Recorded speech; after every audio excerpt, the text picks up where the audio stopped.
Ano nga ba ang tawag sa trauma na dulot ng pagtataksil o ng cheating? Cheating ng iyong asawa, husband, wife, boyfriend, girlfriend, or kalibin partner nyo. Ang tawag dyan ay betrayal trauma. Itong betrayal trauma ay parang PTSD or post-traumatic stress disorder. Parang ganun yung datingan.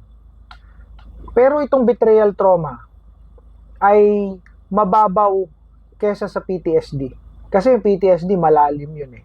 Pero, kapag lumala ang betrayal trauma, pwedeng humantong sa tinatawag na relationship PTSD or relationship post-traumatic stress disorder. Doon tayo muna sa mababaw bago tayo lumalim. Etong betrayal trauma, ito yung trauma na nararamdaman mo, unti-unti mong nararamdaman simula nang nasaksihan mo yung pagtataksil o cheating ng iyong wife, ng iyong husband, ng iyong girlfriend o boyfriend.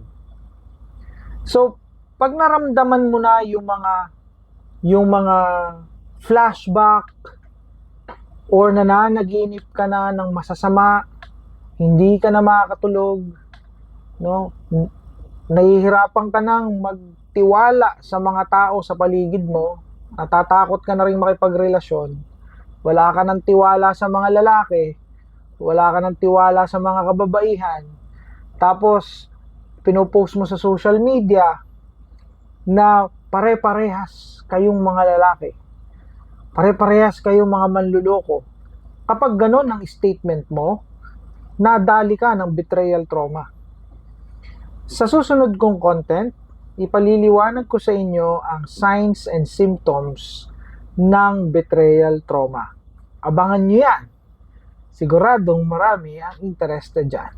And after that, we're going to discuss what are we going to do about it.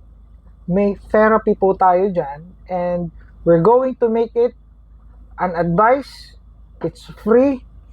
Just follow this TikTok account, Nurse Ultimatum, at saka yung aking page. Pwede kayo mag-follow doon, Nurse Ultimatum sa Facebook. Magwa 100,000 na ang followers doon. Malupit ang mga usapan doon sa comment sections and matitindi rin ang mga topics tungkol sa relationship and also sa health. Bye for now.